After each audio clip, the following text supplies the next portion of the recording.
Do it now.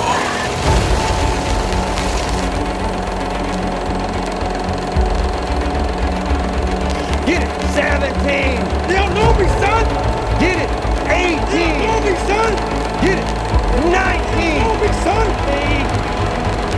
They're trying to contain him, but it's an impossible task. This man is just unstoppable.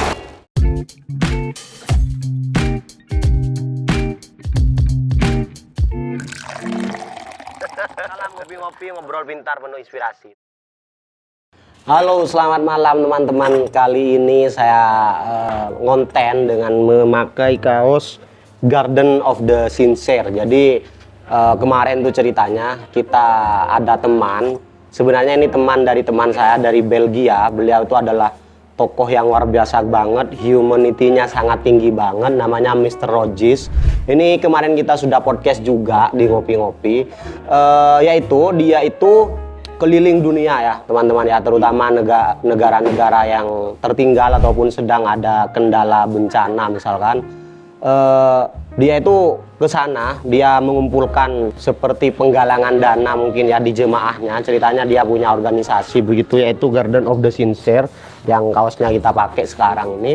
Dan dia itu datang untuk nolong orang begitu kan, seperti dia pernah ke Afrika, ke India dan ke beberapa negara lain, bahkan ke Indonesia.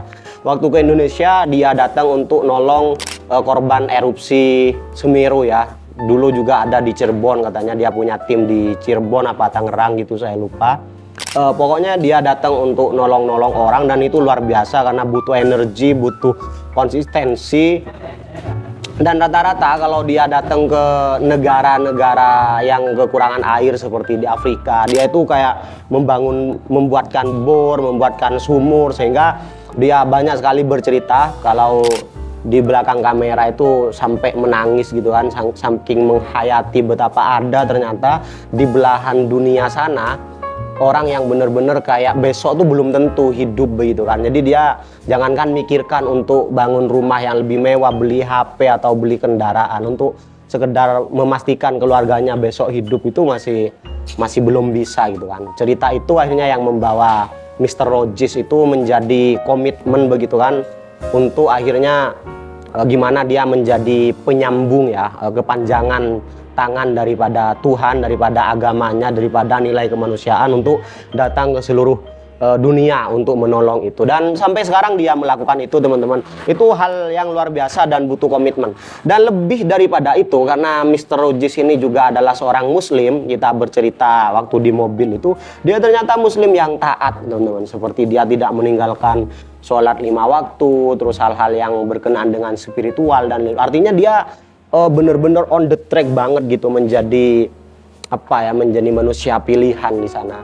Nah, oleh karena saya terinspirasi, mungkin teman-teman bisa nonton di podcast kita yang di ngopi-ngopi kemarin.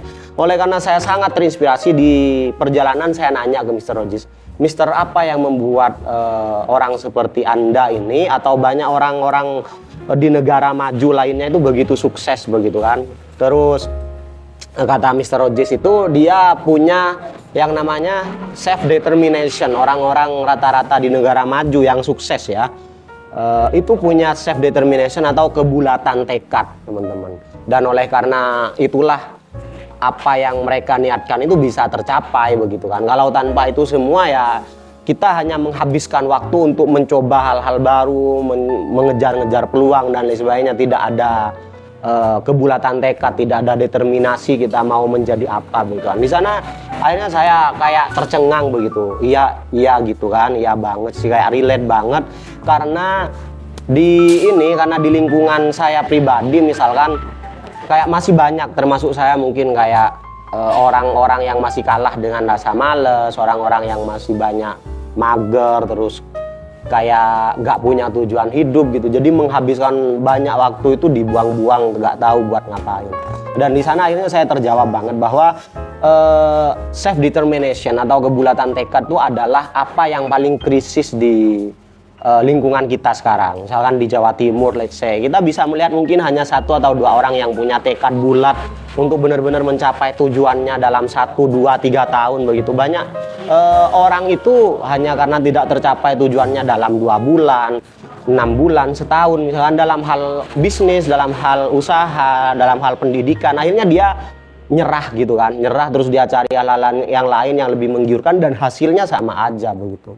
Jadi akhirnya dari ngobrol sana itu saya mencari banyak referensi, saya lihat YouTube, saya baca buku gimana sih biar menjadi orang yang punya self determination, karena itu sebenarnya the most needed hal yang paling kita butuhkan untuk bisa mencapai apa yang menjadi tujuan kita.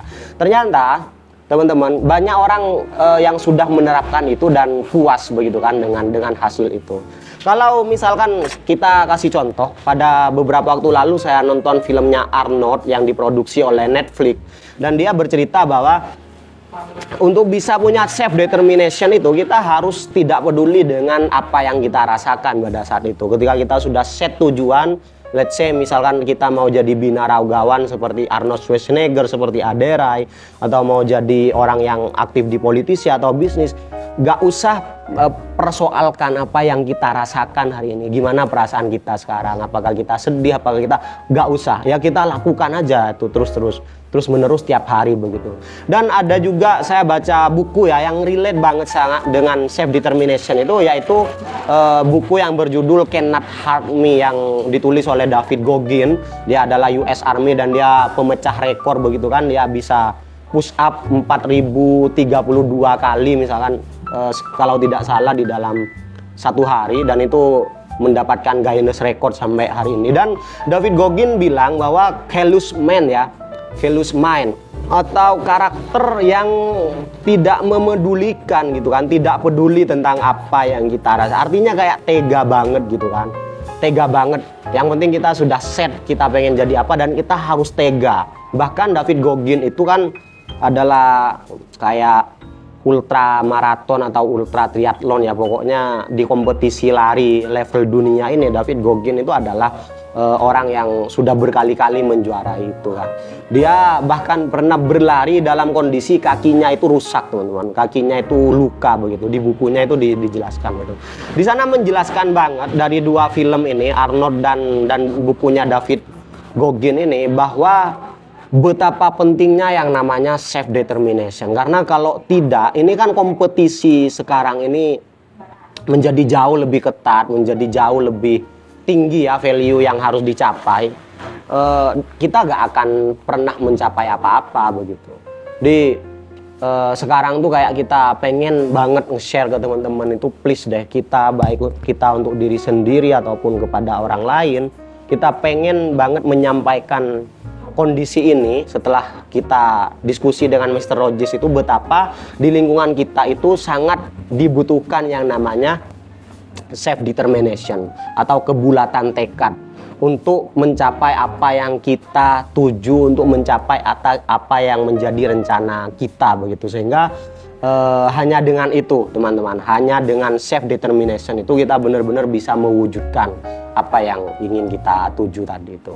Itu saja mungkin teman-teman, bagi teman-teman mungkin yang masih males-malesan, yang masih sering-sering buang waktu, please, itu sangat berharga banget sebenarnya waktu itu untuk digunakan, potensi itu untuk digunakan begitu, dan harus memakai determinasi. Jadi apapun kalau sudah di set, mulai sekarang temukan tujuan hidup kita, set apa yang akan kita lakukan untuk mencapai tujuan itu, dan pakai itu self determination, dan tunggu 1 tahun 2 tahun dalam kondisi yang konsisten begitu, dan itu akan tercapai teman-teman. Itu saja mungkin apa yang kita share dengan teman-teman, semoga bisa bermanfaat, dan salam ngopi-ngopi.